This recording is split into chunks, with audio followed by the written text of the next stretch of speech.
Hello, good evening, happy Tuesday. Hey, how are you? Good, doing great. How about you? Pretty good. Good. Just as we were going live, an ambulance just ripped by. Oh, So okay. if there was a little bit of extra music as we were coming out of the intro. That's what was going on there. Well, happy Tuesday to you, Yvette. Happy Tuesday to everyone watching. I'm really excited about today's topic. It is so near and dear to my heart. Um, we've got a lot of people in the shop who have, I would say, militant opinions about the topic we're going to discuss today. I tried to come up with some puns after how much fun we had with it last week, but luckily I came up with nothing. Yes. I mean, oh, sorry. It was a stiff act to follow after last week. I thought you said So you didn't come up with any. that was the only one I have. Oh, So okay. we're just getting it out of the way real quick. But today we are going to talk all about starch and sizing. What's the difference? Does it matter? What do you use? Why would you use one over the other? So if that in the sewing that you do, in the quilting that you do you use a lot of starch or sizing? No. So for piecing, for like quilting piecing, I will starch if I'm having trouble. Like if something is going wrong, then I will starch. Or if I'm using some of the lighter weight, like Essex. So Essex had a couple of different versions, and there was one that was called like homespun, and it was a little bit of a looser weave. So it was kind of stretchy. So that one I would usually starch before I would cut because it just really wanted to like squiggle all over the place. But in general, I don't starch. I know you starch everything. So it's I like do. we're the polar opposites. We are the polar opposites. However, we did a little experiment in the shop. And after this, I think I might change what I use. I don't Wow. know. We'll see. Yeah. So if you've got opinions on starching, whether you're watching us live or whether you're watching us on the replay, throw it in the comments. Let us know. Let us know how you stand up, if you've tried one, if you like another, or if you found something new that you might try. And there's one thing I promise you, it will surprise you. That you're going to be so surprised when we talk about it. And real quick, since you tend to starch, do you also pre-wash? Never. Interesting, because I feel like those things go together, right? Like if you are going to starch, you kind of are like doing washing. It's interesting to me that somebody would starch but not pre-wash. I would think that Yeah. they would be combined. It's kind of interesting how like I say, this test turned out. So I am very excited. So let's just start talking about it. Producer Ken, if you want to turn on the slides, I've got a slide deck because I mean business about You're a starching. We dork, mean is why. Yes. business indeed. So let's do it. Let's talk about starch, baby. If you're a child of I guess the 80s and you remember that song, I won't sing, I promise. Me either. It might be a copyright strike. I would hate to do that. So, oh, it looks like people are starting to get their, before we even talk about the starch and the cycling, it sounds like people are starting to get their retreat packages. And we're getting some good feedback. Thank you, Sandra, on the surprise that was in there. So we're very excited for our English paper piecing retreat next week. So if you signed up, be sure to look in your mail for that package. So, starch and sizing, I would say for the most part, we, for right or wrong, use those terms interchangeably. To me, they're more or less the same thing. They give your fabric some body, but there is a difference. Maybe without a distinction, or a distinction without a difference, but there is a distinction. So, starch is generally a plant based, oftentimes corn material, kind of a mixture that gives your fabric some stiffness. Sizing does a very similar thing, but what it does is it's usually petroleum based, so it's not plant based. It's usually petroleum or some other chemical based. And what that does is it tightens the weave, or it pre shrinks your fabric. It mechanically or chemically shrinks your fabric, which tightens up the weave and gives your fabric some body that way. So that is probably the biggest distinction between starch and sizing. Is starch will give your fabric some stiffness, and sizing will give your fabric some body, let's call it. For purposes of this conversation, this is just one big bucket of things that help give your fabric some body. And so I'm not going to make too much of a distinction between starch and sizing. Okay, so the first thing that you can do, neither starch nor sizing, but a lot of people do it, and that is just washing your fabric. Now, this to me, Yvette, and tell me if you disagree, but this seems to be like the opposite of starching or sizing your fabric. When we get fabric off the bolts, when you're just buying it from the fabric store, it already has a little bit of sizing in Right. there to give Right. it a little bit of body. So when you're washing it, you're taking that sizing that's coming from the manufacturer out of your Yep. fabric. And so what we found is it gives it just a little bit of um, a looser weave. So when I say, like, we've got a little scale here of how much body this thing is going to give your fabric, and this one is going to get half. In that it shrinks a little bit, so it's going to tighten up the weave, but there's really no body here to be had. Also, as we're going through this, cost is probably going to be an option, right? All of these things have a different cost assigned to them. And I give it $1 sign just because you're running a load of laundry, you're using laundry detergent. But really, I mean, would anybody assign a cost to that? Probably not. In the city, you do because you got to lug it to the laundromat. And you might have to pay for some laundry. That's true. So even more reason not to wash your Yeah, fabric. we told everybody don't pre-wash. And Don't bother. in case no one knows it, the rule is you either pre-wash all your fabric or you pre-wash none of your fabric. You don't want to mix fabric that's been pre-washed with fabric that has not been pre-washed. So if those are your choices, the easier one is don't pre-wash anything. Don't pre-wash. And I would actually extend that same advice to sizing or starching. Either size or starch all of it or Right. size or starch none of it. Which makes it really easy. And Margaret, please do hold on because you know exactly where we're going with this conversation. Okay, so the other thing that all of these things are going to do is shrink your fabric a little bit. And so the test that we prepared was took 10-inch squares, and this is kind of a raggedy one because it's been through the wash. And so I did do a zigzag stitch all the way around so it wouldn't fray too much. But you could see like there's some loss here. It did shrink about 2%. Now this is only one fabric. This is one type of fabric and one color of fabric. So please do take that shrinkage percentage with a grain of salt. Your fabric may be more or less depending on what it is, but this shrank about 2%. So that's washing. I don't love it. I don't do it. If the choices were between washing and doing nothing, that's the one I'm picking. So this is fabric right off the bolt. You can see there's no shrinkage. We got a little bit of body because of that sizing that comes from the manufacturer. And the cost, actually, I would say this is probably free. You're not doing anything. It's just the cost of the fabric. So if you're a do nothing person, you know, definitely put that in the comments. Let us know that you're a fan of doing nothing. Okay, now here's where we get to the fun stuff. Homemade starch. Yvette, did you notice like it was probably around COVID when people are kind of stuck and there's, supply chain issues, a lot of people were making their own starch at home because they couldn't get it or couldn't get to the fabric store. Who even starches anything anyway? Lots of people. No, I did not know that this was something people were doing during COVID. It was a thing that people were doing during COVID. So you can make your own homemade starch. And the one that I used here was a mixture of just cornstarch and water. Now that is almost practically free. Who doesn't have an old container of cornstarch in their closet somewhere in their pantry? This makes Not me you. think of those like ridiculous dresses we wore when we were little kids, and they had like the starch collars. You know what I'm talking about? Yeah. Yeah. Well, the last time I ever dealt with this was I maybe was like 6, and my grandma was starching a dress for me. Well, I tell you, there is no need to bring it back because this was horrible. It was very easy to make. It was very, very cheap. The fabric shrunk just under 2%. So kind of what you would see with washing, kind of what you'd expect.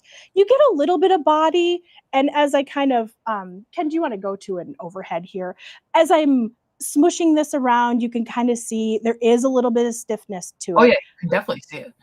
Yep. But what was absolutely horrendous about this, here, I'll get that one out of the way, is can you see all of these white flakes on both sides of the fabric? No. No? Okay. I wonder if the lights are too light. I promise you it's there. I believe you. Everywhere that I sprayed got these little white flakies, and I intentionally chose black fabric just so we could see if any of that would happen with any of these homemade remedies.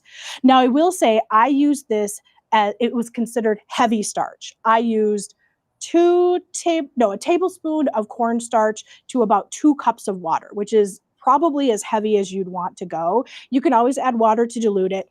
I'm not even going to waste my time with something like this. If this has white spots all over it, not even going to bother. There are No. so many better options out there. So that is why we say no to making your own homemade cornstarch. No way, Jose, to that. It was cheap, it was easy, but it was a waste of time and a waste of cornstarch.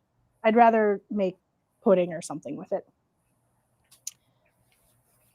Here's another kind of homemade starch, and I put that in air quotes because there is no starch in this one. This one is a combination of vodka and water. Now they say use potato vodka. There's no starch left in potato vodka after they distill it, so I think that might be just kind of like an old-timey way to think about it. I use just regular cheap vodka from the pantry, the same stuff. So we don't drink a whole lot, but I do make a lot of vanilla extract. So whatever you would use just for cleaning or vanilla extract, that's what you could use for this. The 10-inch square shrunk about just under 3%. So there was a fair amount of shrinkage here, and it gives it a fair amount of body. I was surprised at how well this works. It is comparable to some of the other materials that they buy. What a waste of vodka, my mom says. Does it smell like vodka? It did a little bit. Okay. So you could also, we've got a recipe going on here. This was 1 part vodka to 2 parts distilled water. You can add a couple of drops of essential oil, and that would probably mask the scent of vodka. When I pressed it, it was kind of like, is that vodka I smell? But it wasn't too bad. And so yeah, that was the surprise of the day. The vodka starch. It really did give a little bit of body, not a lot. Like this isn't stiff like paper, but it does give a little bit to it, right? So if you're so inclined, if you got some vodka that's maybe not worth drinking, this is a great use of it. And you only need a little bit. Okay, this one isTerial Magic. Now, Yvette, are you familiar withTerial Magic as not being a starcher?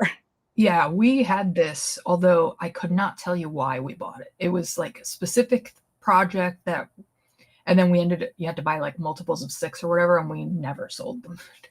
Yeah. It's so interesting how different inventory can go in different places. This is something that we constantly reorder. It's one of actually my personal favorite starches or starch alternatives. There's, to my knowledge, there's no food in here. There's no thing, which is another point that I'll bring up as we're talking aboutTerial Magic, is anytime you're using a starch with an actual food product in it, so cornstarch or stay flow, you do have to be careful because those kinds of things can attract bugs. So I wouldn't recommend taking any of the non-chemical starches. Like stay flow is probably the one I can think of most if you're making your own cornstarch mixture, although I'd highly discourage you from doing that. But if you do, make sure you are using and then washing your final product right away because with that food product, it can attract bugs. But this is chemical-based.Terial Magic was, I don't know if it was originally designed, but they certainly do suggest that you could use this to make flower fabrics. You dip your fabric in there, and then it turns paper, like you can mold it into different 3D things. We recommend mixing it with water, diluting it just a little bit, and then using it as a starch alternative. This piece of fabric that I have right here that is practically like paper, you can see it falling down just a little bit in the end, but it's got a lot of body to it. This is full strength Material Magic. This is probably a little bit more than I would use for quilting because it is very stiff. And you can see I folded down the corner here in that it doesn't want to stay put because it wants to be flat. It's got a lot of starch in it. So if you are going to use this for quilting, we like 3 parts water to 1 part Material Magic, or even 4 parts water to 1 part Material Magic. And that will definitely change the number of stars that you get for body. At full strength, 5 stars is what it is. Like I have seen nothing stiffer. And then it'll also change the cost too. The more water you add, the less product you're using. Right. Yep. But it shrank your fabric about, I would say, a very average amount of just under 2%. But what I also like about this is my fabric is very much still intact.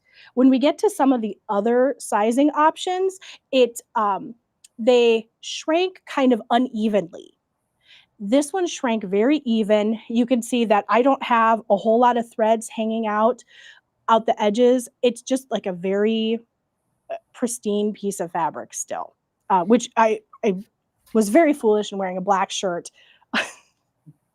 behind the black fabric. I did not think that through. But yeah, that's Material Magic. You bring up a good point, which is that the other benefit of starching is that it helps with fraying. So if you're struggling with a specific fabric that's fraying a lot, you can try starching it and then it won't fray as much because essentially the threads are stuck to each other now. Exactly. Yep. So that is Material Magic, one of my absolute favorite. And I found a difference in vodka, drinking and starching. Just make sure you stock up when you go to the liquor store. Okay, we've got another kind of magic here, magic spray. And this one is very interesting. It's by a company, the Faultless Company. And the reason we have this one in the shop is we want to give it a shot. I don't know if this is on the coast or if this is just a Midwest thing, but quilters here love the Magic Sizing Spray by the Faultless Company. It used to be in the laundry aisle of mostly Walmart, sometimes Target, and we would have quilters that would go and just clean off the shelves to get this spray. So this is the quilters version of that product, that same product. I never even heard of it. Yeah, we go bananas here in Minnesota for it. But we don't unfortunately, have a Walmart, so yeah, it's like we live in a different planet, basically. Those of us who are in the city. I've often heard of New York being considered a different planet, so I hear you. So this one is meh. It's okay. It's not exactly the same as the sizing spray, but that sizing spray is so hard to get nowadays. Some people have resorted to mail ordering it in. We've actually considered buying a truckload, and then the question is, where do we put this? So, yeah, we found alternatives, but there was a time. So the magic spray is just fine. It shrank a little bit more than I think just about anything on this list. We're about 2.3%. Now, keep in mind, again, this is a sample size of 1. So please, grain of salt. But it does give a little bit of body. You can see as I'm moving this around, I've got it draped here. You do have some body to it. And so if you just need a little bit, this is a lovely spray to use. Yeah. It's lovely. I'd say middle of the road. The only issue with that one is with this particular spray, you use it right out of the can. You can't dilute it. You can't because it's make it stronger. Yeah. It just is what it is. Okay, getting on to one of a very popular ones, I think across all quilters, but I did not realize, I just found this out, that Mary Ellen from Mary Ellen's Best Press is actually from Minneapolis. It's where she got her start. And I love that it comes in a non-scented version. That's what I buy. It does. Yep. Yes, you could get this in all different sizes, all the way from a little tiny 4 ounce to the gallon. You could get it in nonsense, but if you're not bothered by scents, these ones are really lovely, and I don't think they're too much. Like when you hit them with your iron, you can definitely smell it, but it's not something that's super cloying or is going to knock you out. Um, yeah, best press. This one was also about 2.3% shrinkage, which is exactly what you'd kind of expect for this. You get a fair amount of body. Now, on this particular one, what I did was I sprayed one side, pressed it dry, sprayed the other side, pressed it dry. You can Oh, also, yeah, so I got a lot of body on this one. so you basically double starched it. I double starched it, yeah. I think that's fair to say. So you want a little bit less body? Just starch it once, and there you go. This one was the grand winner of all of the starch samples. Like I said, we are a big fan of starch here in the shop, and so we know our stuff when it comes to starch. This one was the winner. It was the perfect amount of body without being too stiff, unworkable. It also held a crease really nice. And so you can see this is me just, well, let's go to the overhead. This is well, wait for him to get the overhead. That one. There we go. Perfect. Okay, and so this is me just folding the corner over, and it stays fairly nicely. You can imagine how nice that would stay put if I had an iron to press it. And so more so than I would say any of the other ones, some were a little too stiff. They didn't want to stay put. Some were just a little too floppy. They didn't have a nice crease. So when you are pressing your seams, you could just kind of imagine how nicely that would look. So Best Press was the winner of today. I do have one more to talk about, and that is acorn pressing treatment. So acorn pressing treatment is really very handy for a couple of different reasons. I used it previous to this little test only as a seam treatment. So piecing, when I'm pressing my seams, I would use this right on the seams and it would get the seams super duper flat. You can also use it as a fabric treatment. And I think this is the one that is probably the biggest surprise for me that I might start using because it really is nice. It's another one that comes in a bottle like this, so you can dilute it as much or as little as you want. This one is full strength, and we've got some body going on there. I would put it at like a 3.5, straight out of the bottle, full strength. And so anything less than that is going to be fabulous. It seems super duper flat, and so you can just imagine as you're folding this down. You can see how well or not that presses. But it was really very similar to the Best Press in that even without pressing, it stays pretty put. Cool. I never heard of this one either. It is fabulous if you love flat seams. There's a couple of different ways that it comes. You could get it in a bottle like this. You can get a gallon. You can also get way over on the other side of this. And this is my favorite one, especially for if you are working with pre-cuts, for example, and you're not going to start your size because they'll shrink smaller than you need. It's a little pen, so it gets a really targeted approach. So there's lots of different ways that you can apply the acorn pressing spray or the pressing treatment. And oh, nice. And it looks like, is that Barbara puts her Best Press in a fabric folding pen. Now, Barbara, you'll have to let me know, is your pen something like this where it's like you get a place for liquid and then you might either have like a brush tip or a nib that you can do a targeted approach for that? You'll have to let me know if that's what your pen looks like. Yeah, I think that is actually. She means, yeah. Oh, here, we'll hold this up again. So the pen is right here, and you get the little refill here. This one has a nib, so kind of like a marker. It's a firmer one, but I've also seen brush tips or like that you'd use for watercolor brushing. So yeah, great idea. So those are, Oh, Sandra, that's another great thing that you're reminding me of is all the great uses for best press.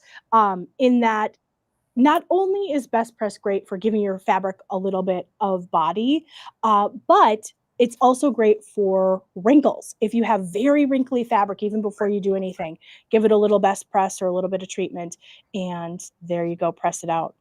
I will also say, and I haven't tested this, is that it's designed, a lot of these, but best press especially, is designed to keep um, like dust, dirt at bay. And so it kind of fills in the gaps or it seals that fabric up so that it's resistant to stains and dust. I like that it says makes ironing almost fun. Almost fun. I don't know if there's anything other than maybe an automatic iron that would make ironing fun. Even that I don't think is actually fun. No. No, I don't think so. The felt tip. Okay, so yeah, Barbara does use something like this. She confirmed. So very, very cool. You can actually get these pens without any of the treatment. There are some available that are just the loose pens, but a great tip to put your best press in there. And then you get, I'm sure you get super flat seams. And I just remembered from reading it that the best press is also acid free. So if you were to starch a bunch of stuff and then not wash it for a while, you wouldn't have to worry about it yellowing, which is nice. Yes, that is very nice. So as we're finished up here with the whole smorgasbord of starching and sizing, there are lots of alternatives out there. There are lots of different options. I had no idea. Exactly. Who knew? And if I had more samples of fabric, I probably would have done a couple of other ones, maybe some mixtures to show you that one. But this just goes to show you there is a starch for every sewer. Yeah. You just have to find what you like. And if what you like is doing nothing, that ranked pretty high in our test. I will put that out there as we ranked all these different options, which we'd like to work with. The do nothing was pretty high up there. Yeah, I can see like not always doing the same approach too. Like not only depending on what fabric base you're using. So like if you're using wovens versus quilting cottons, but also like pretend you're doing really intricate foundation paper piecing versus, I don't know, like an improv-y, more organic thing, right? So like maybe you don't starch when you're doing the improv-y organic thing and you do starch when you're doing the like points that need to match part, right? Like depending on the project. And that is a fabulous reminder in that there are some cases where you just can't starch. If you're using 5.5-inch squares, or 5-inch squares rather, pre-cuts, jelly rolls, and you need all 2.5 inches of that strip or 5 inches of the square, you can't starch because in every single one of these cases, except for the do nothing, they shrank by something. Right. Which is also a good argument not to not pre-wash, right? Because you're never gonna pre-wash 5-inch charm squares. If you do, Please you're don't. without fabric left. It'll just be like strands of thread in your washing machine, right? So if you know you can't pre-wash your pre-cuts, might as well not pre-wash your yardage either, right? Exactly. Exactly. And that goes back to what you do for one, you do for all. Yeah. Yes, indeed. And so that is another reminder in that if you are giving a gift with any of these products in them, it's always a nice thing to consider washing it before you give it. You never know who's going to be sensitive to chemicals that are in there. If you're using a plant-based product, it might attract bugs. So do consider washing your item if you do use any of these chemicals. Yeah, I always recommend people wash their quilts before they gift them, especially if you're gifting it to someone who doesn't quilt. Because a normal person, if they put it in the washing machine and that's the first wash, when it comes back out, they will be convinced they ruined the quilt. And they probably will hide it and never use it again because they're ashamed and they don't want to admit that they ruined it, right? And they didn't ruin it. They just, made it a quilt. So they made it a quilt. If you pre-wash it, you're saving them from that little heart attack that they are probably going to have. If you're gifting it to a quilter understands, but oh yeah, non-quilters have no idea. And normal, most of the stuff we wash comes out of the washing machine the same way it went in. The quilt does not that first time. Yes. And I hope that's it, because really that's, I would say, the best part of a quilt is the They're crinkly so much bits. nicer when they're squishy too. Yeah. They are. Yes. Yes, indeed.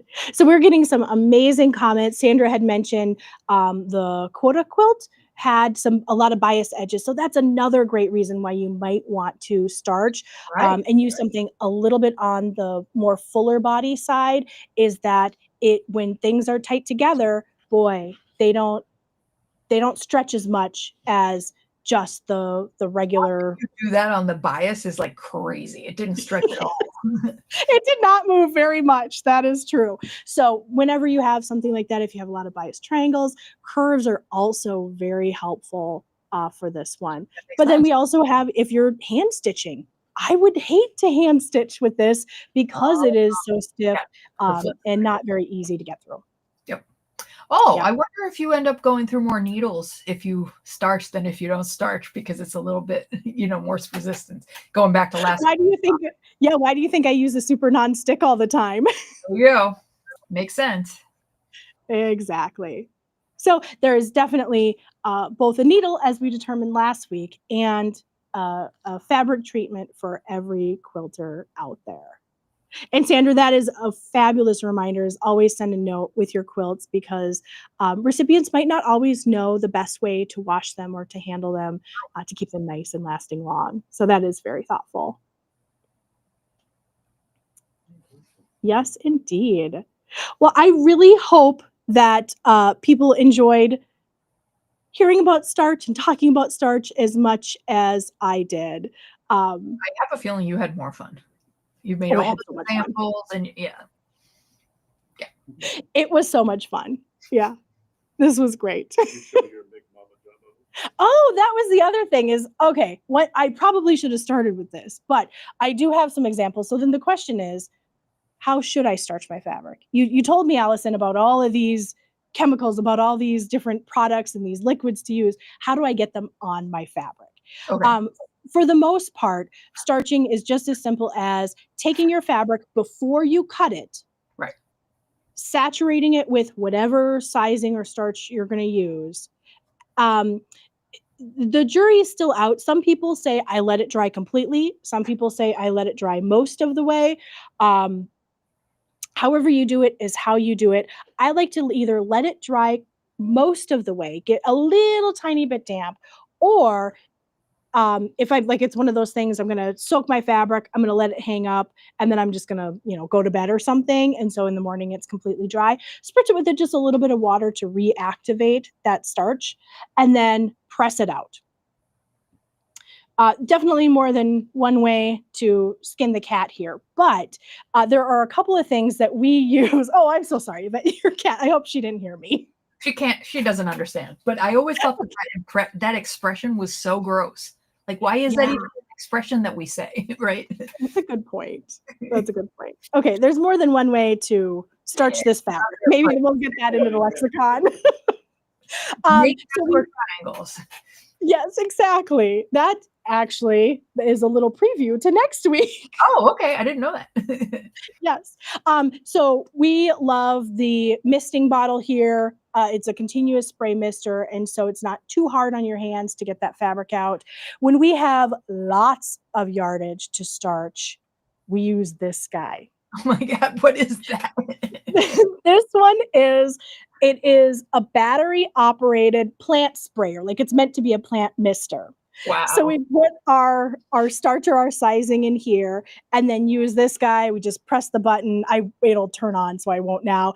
Spray down your fabric, get it fully saturated, hang it up, and there you go. So definitely saves on your hands. So if you've got a lot of yardage, if you love starch like we do, it's a great investment. I think it was like 20 or 30 bucks. I think you might like gadgets more than me because you I found don't know.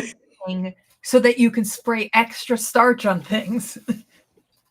Yes, indeed. Well, I don't know if I ever told you or our fabulous audience this. My favorite part of quilting is the pre-work, is the starting of the fabric, of the cutting of the fabric. Boy, everything after that, I lose interest pretty easy. Yeah. I don't think I've ever met anyone who likes cutting. It's my favorite. Cutting. Wow. We were talking maybe a month or so ago about we need to get a crew together. We need to find someone who likes to cut, someone who likes to piece, someone who likes to quilt. Yeah. Yeah, and then somebody to do the binding. Someone to do the binding. Exactly. And we'll Usually just have a never merry find quilting band. anyone who wants to baste. That's the least favorite Oh. step. Yeah. Okay, so open call. If you're out there and your favorite part of quilting is the basting, please do let us know, stat. What if the only step you like is the buying fabric step? We could use help with that. Yeah. We accept all types here in our quilting club. That's my favorite. Oh, nice. Well, perfect. Okay, you've got a job. So, with that, I guess it's probably time for me to stop talking about starch. Is there something I'm forgetting, Ken? I did. Yeah, we talked about the continuous mister. So, with that, just a couple of housekeeping reminders. We've got our next thread talk coming up. That's going to be the beginning of October. That is going to be with the very lovely Meg Cox. And I don't know, if you follow her on social media, she just came back from Burning Man, I think last week, which I feel like is going to be interesting stories of its own, just looking at the pictures she posted. But what she is going to tell us about is how to get 400 years worth of quilts with just the click of your mouse. You don't even have to leave your home. So that'll be a fabulous and very interesting thread talk. Do be sure to sign up for that one. That one's going to be the beginning of October, 8 Eastern. We are also coming up on our Starry Night Mystery. You can see behind me, this is the reveal of the Aloha Mystery. So if any of you are participating on that, I should have started with spoiler alert, but it's been out for almost a week now. So, if you haven't seen it yet, boy, that is unfortunate. So we're finishing up that quilt and we are transitioning into our next mini mystery, which is going to be fabulous. The mini mystery is absolutely free to join. We'll have the link for the Facebook group up in just a second, but what you're seeing right now is how to pick up our specially curated fat quarter bundles. Now you can use ours. You can use yours from home. Either way, it's going to be a blast. So be sure to sign up in that Facebook group to get free entry into that mini mystery. It's a one-day event. You sew a 21 by 21 mini quilt, we'll call it. You could turn it into a tabletop, or you could make it a pillow. You could put a couple together and make them a table runner or a baby quilt, or put a bunch together and make a full-size quilt. But either way, it's all going to start in our Facebook group. And last but not least, we've got just a little bit of time left on the Gathered pre-order. So this is a Jen Kingwell book, her newest book that's coming out in October. This one is part quilt patterns, gorgeous quilts, by the way, and part recipes from Jen and her family and friends. But either way, it is a gorgeous book to look at. Is there a cutoff date for pre-orders on the book? That is a really great question. And not really, okay, but it comes out in October. So at a certain point, it will be an order and not a pre-order. So it'll just convert from pre-order to it's in stock. Yes, exactly. But it is, it's not a book that we're going to get a ton of. So if it is something that you want, be sure to pre-order that one, and we'll make sure that you are the first to get it. I think the first edition sold out and they had to do a reprinting. I'm not surprised. And this one is gearing up to be, I don't tell Jen I said this, but it looks even better. Well, as long as you if you like the new one better, I don't know who would be upset about that, right? No, right? But it is a gorgeous, lovely book with some fabulous recipes. And quilts. And quilts. Quilts and recipes. What could be better? Yeah. So with that, that's all I have. You got anything from you? Ken's messing with the with the people here. I didn't have anything to add to that. I'm still thinking about starch. Maybe I should. I mean, I haven't sewn anything in like weeks, so realistically, I'm probably not going to starch anything. But I do have to do some videos for the retreat. So maybe I'll start something in there somewhere. Nice. Well, I hope this gave you a starting point of where to start with starch, where you might like to go, what you can use in your own cabinet. And I don't know, maybe pour yourself a mimosa while you make yourself some starch. Who knows? Well, in any event, right? Does a mimosa take vodka? No, it doesn't. Right. Unless you're making like a hardcore Right. mimosa. Yeah. I guess it would be a boy. It's That's a how much I drink. screwdriver if it's vodka and orange juice, right? Yeah. Right. Why? This is how we can tell she's not a big drinker. She doesn't remember which cocktail is which, right? Yeah. Exactly. Exactly. Well, you can make whatever you need vodka for. I will continue to use it for starching my fabric. Yeah, I don't really like vodka. Not my choice. That's okay. I don't know that anything else would make good starch though. So Oh yeah, I don't mean for starch. I mean for drinking. either way.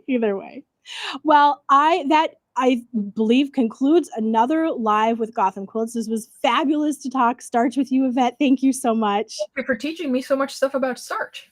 You're very welcome.